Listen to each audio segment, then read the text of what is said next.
Pessoal, os altos volumes de chuva já aconteceram em grande parte de Santa Catarina no decorrer do final da sexta para a manhã do sábado. Eu separei alguns dados para vocês, aonde choveu mais em alguns municípios, para vocês terem ideia do que já esteve presente no estado. Coloca na tela. Você tem aí os volumes de chuva acontecidos até amanhã, tá? Desse sábado. Em São Joaquim, choveu mais de 140 milímetros, assim como Uruçanga, no sul do estado. Tubarão chegou a quase 140, Piratuba, no meio oeste do estado, 130, Urupema, na Serra, 127, Celso Ramos, na região da Serra, 126 milímetros, e na região de Taió tivemos em torno de 120 milímetros. Só para vocês terem ideia, esses totais estão dentro ou até acima do que é o normal de todo um mês de outubro. E aconteceram em menos de 24 horas. Então já dá uma ideia. As outras áreas do estado também tiveram chuvas mais fortes, se aproximaram quase de 100 milímetros, um pouco abaixo disso,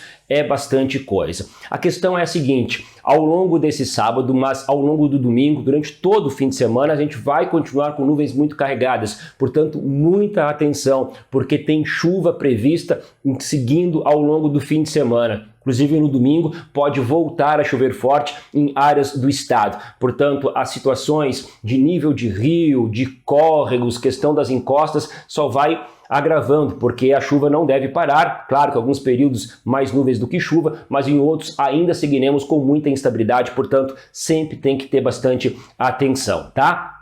Quero dividir com vocês também o que a gente tem de projeção por um período mais longo, porque é o seguinte: no sábado e no domingo, então, com chuva mais forte, dá uma certa estiagem, apesar de ter pouca coisa na segunda e na terça, mas entre quarta e quinta da semana que vem pode voltar a chover forte em Santa Catarina, e se bobear lá no outro fim de semana, 16, 17, 18, em torno disso, de outubro, poderemos ter um outro episódio de volumes mais altos, tá? E eu separei um dos simuladores, um só para você ter ideia dos totais que a gente pode ter até lá dia 20 e 22 de outubro. Põe na tela. Você vê aí então que são totais bem representativos, tá? Que pegam não só Santa Catarina, mas o centro-sul do Paraná, o centro-norte do Rio Grande do Sul. Na parte do marrom, do claro pro escuro, você tem aí de 100 a 250 milímetros, mas em alguns pontos, nessa parte mais do rosa, vai variar de 250 até 400 milímetros, 450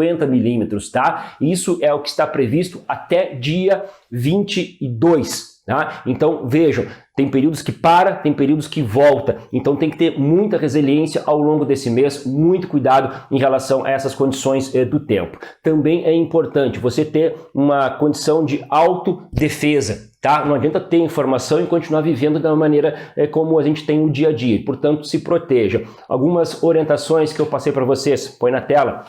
A gente tem que ter bastante cuidado, tá? Claro, principalmente, fique em local mais seguro. Coloque os seus documentos, os objetos de valores em sacos plásticos bem fechados, tá? Para não molhar. Desconecte os aparelhos elétricos das correntes elétricas, né? Para evitar que tenha algum curto-circuito. Não atravesse rios, córregos, ruas alagadas. Ah, eu conheço. Não faça isso. Proteja a sua vida e de seus familiares e dos seus amigos, tá? E evite voltar para casa até que as águas baixem e você tenha, né, até chegar à sua casa, um caminho mais seguro. São informações importantes que você pode colocar no seu dia a dia para que a gente passe por esse momento com menos riscos possíveis, com menos consequências graves. Tá certo? A gente está de plantão, qualquer coisa, a gente chama vocês também aqui, traz mais informação. Um abraço.